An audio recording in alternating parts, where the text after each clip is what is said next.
Finance minister ہیں نرملا صاحبہ، انہوں نے ایک انٹرم بجٹ جو ہے وہ پیش کیا ہے، اور یہ بڑا امپورٹنٹ چیز ہے کہ جس تھوڑا عرصہ پہلے ہی، تھوڑا عرصہ بعد الیکشنز ہیں، اور یہ بجٹ آیا ہے۔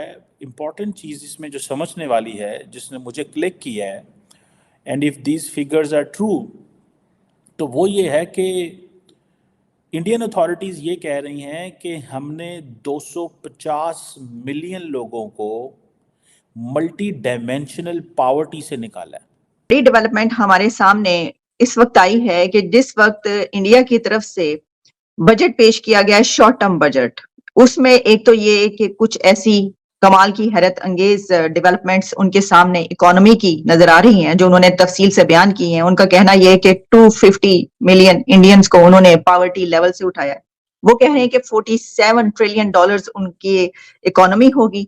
کابینہ کی اقتصادی رابطہ کمیٹی نے گلگت بلتستان میں گندم کی قیمتوں کو حقیقت پسندانہ بنانے کا پلان منظور کر لیا۔ پاکستان نے اپنے شہریوں کی ٹارگٹ کلنگ میں بھارتی شہریوں کے ملوث ہونے کے ثبوت بھارت کو پیش کر دیے۔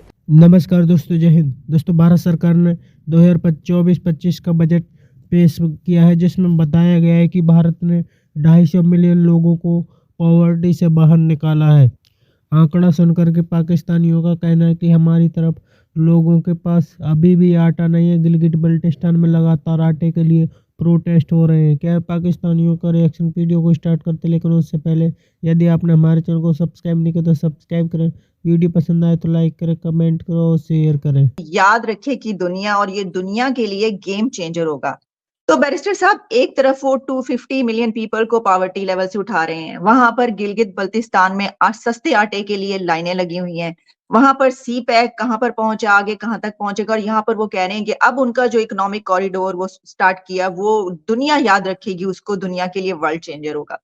تو سر، کیا ایک طرف جو ہے ایک بہت بڑی پاور ایمرج کر رہی ہے، اور اسی کے ساتھ جو ہے وہ ایک مطلب زوال کی تھا گہرائیاں کچھ سمجھ ہی نہیں آ رہی، اس کا مطلب ہے کہ یہ ایسے ہی رہے گا کیا، یا کچھ دوسری طرف بھی بہتری آئے گی؟ سر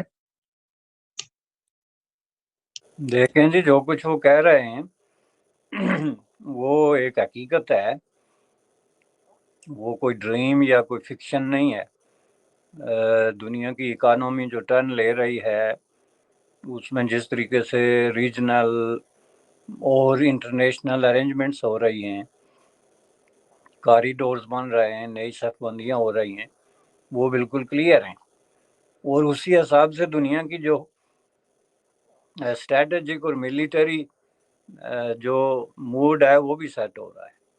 تو اس حساب سے جو بات انہوں نے کی، انڈیا، مڈل ایسٹ، یورپ جو کاریڈور ہے، اس کی تو ظاہر ہے اس پہ تو کسی کو کوئی شک نہیں ہے، چونکہ یہ علاقے آلریڈی جو ہے وہ ترقی کے راستے پہ بڑی تیزی سے گامزن ہیں سارے کے سارے، اور ان کے اندر بہت بڑا پوٹینشل ہے۔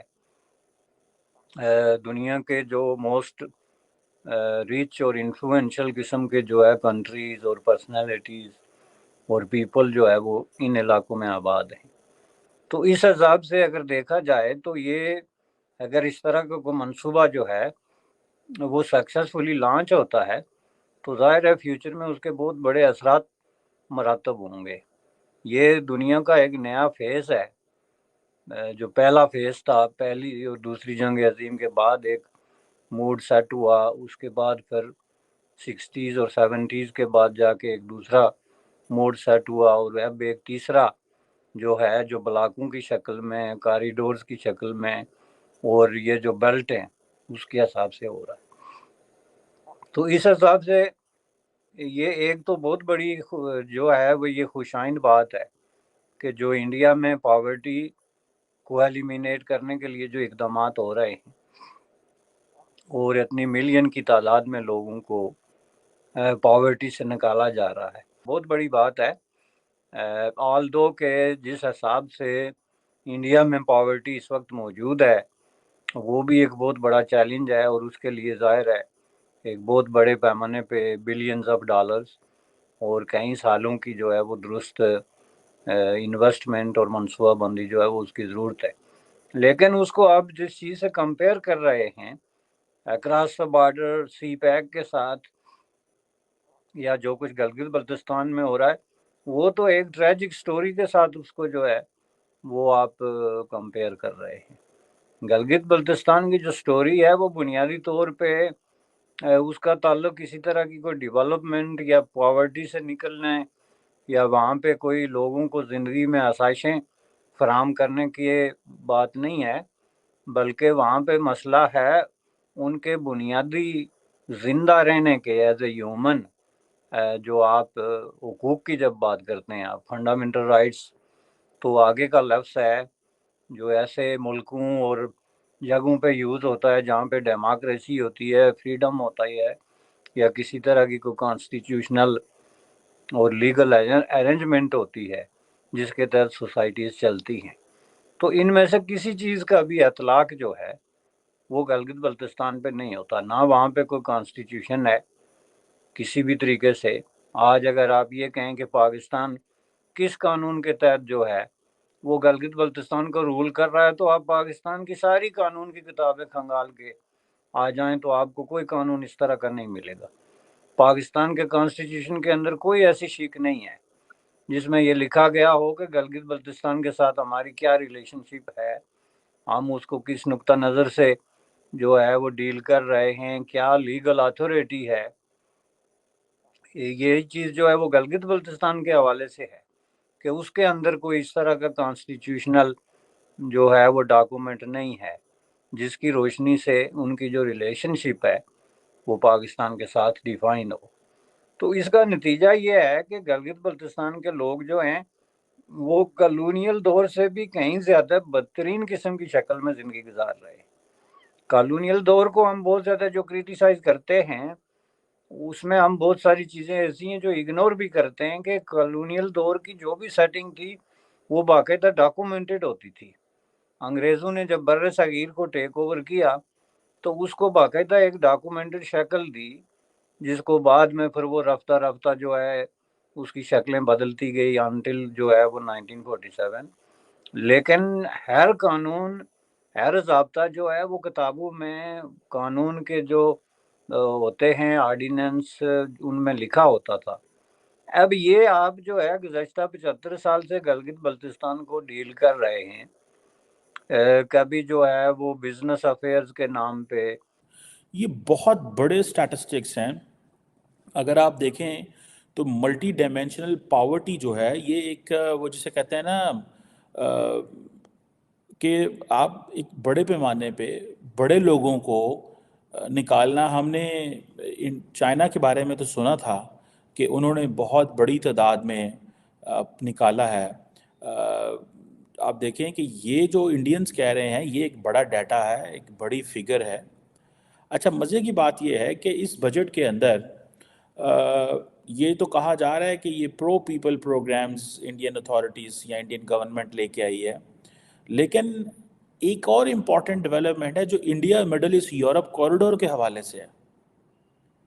یہ بھی ایک امپورٹنٹ چیز ہے۔ بیسیکلی تو نریندر مودی یہ بتانا چاہتے ہیں کہ انڈین اکانومی جو ہے اس کی جو ٹریجیکٹری ہے دیٹ از اپورڈ، اور وہ کہہ رہے ہیں کہ یہ انہوں نے ایک کمپریہنسو بجٹ رپورٹ دی تھی، دا انڈین اکانومی، ایک ریویو تھا جو کہ فائنینس منسٹری نے تیار کی تھی، ٹھیک ہے جی، اور وہ کہہ رہے ہیں کہ ہم جو تھرڈ لارجسٹ اکانومی دنیا میں بنیں گے، اور ہماری جو $5 ٹریلین کی اکانومی کچھ ہی سالوں میں ہو جانی ہے، اور 2047 تک وہ کہہ رہے ہیں ہم نے ڈیولپڈ اکانومی ہو جانا ہے۔ This was a report that was publish by the Indian ministry finance ministry کی وجہ سے، جس کا ٹائٹل تھا the Indian economy a review, ٹھیک ہے جی۔ اب تھرڈ لارجسٹ اکانومی بھی بنیں گے کچھ سالوں میں، $5 ٹریلین کی اکانومی بھی ہوگی 2047 تک، 2047 تک ہم ڈیولپڈ اکانومی کا سٹیٹس بھی لے لیں گے۔ یہ بڑی امپورٹنٹ چیز ہے۔ انڈیا اگر اپنے 100 سال اس طرح بناتا ہے کہ وہ دنیا کی تیسری بڑی اکانومی بنے گا، تو دین دیر از اے کویسچن مارک فار پاکستان کہ اس نے 100 سال میں کیا کیا، اور ہم 100 سال اسی طرح لڑتے رہیں گے، لڑتے رہے ہیں، کیا ہوا کیا نہ ہوا۔ بہت ساری ایسی چیزیں ہیں جو میں سمجھتا ہوں ڈسکس ہونی ہیں۔ پرٹیکولرلی میرا جو ٹاپک ہے وہ اس ساری ڈسکشن کے اندر وہ جو انڈیا نے ایک جسے کہنا ایک جوا کھیلا ہے، اور وہ جوا ہے کہ انہوں نے یہ جو کوریڈور متعارف کرایا تھا G20 میں، وہ کہتے ہیں یہ ایک گیم چینجر ہے. یہ چیز پاکستان بھی کہتا تھا جب چائنا پاکستان اکنامک کوریڈور آیا، تو یہ کہتے ہیں گیم چینجر ہے.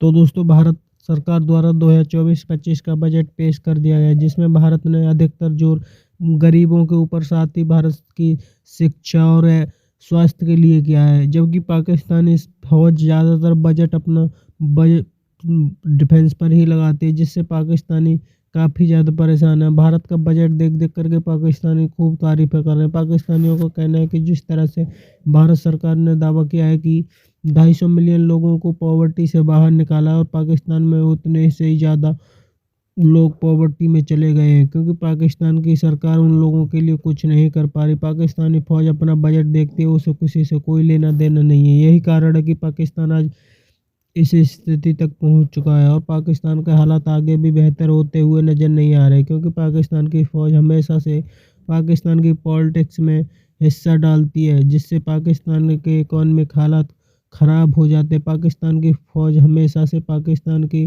اکانومی میں جس طرح سے دخل اندازی کرتی ہے، اس سے پاکستان کا بیڑا غرق ہو گیا. پاکستانیوں کو اب کوئی بھی امید نہیں ہے کہ پاکستان کے حالات بہتر ہوں گے یا نہیں ہوں گے، کیونکہ پاکستانیوں کو اب نئی سرکار ملنے والی ہے. نئی سرکار کیول پاکستان کی فوج دوارا ہی بنائی گئی ہے. کیا آپ کی کیا رائے کمنٹ میں ضرور شیئر کریں. یدی آپ چینل پر نئے، چینل کو سبسکرائب کریں. ویڈیو پسند آئے تو لائک کریں، کمنٹ کرو اور شیئر کریں. جے ہند، وندے ماترم.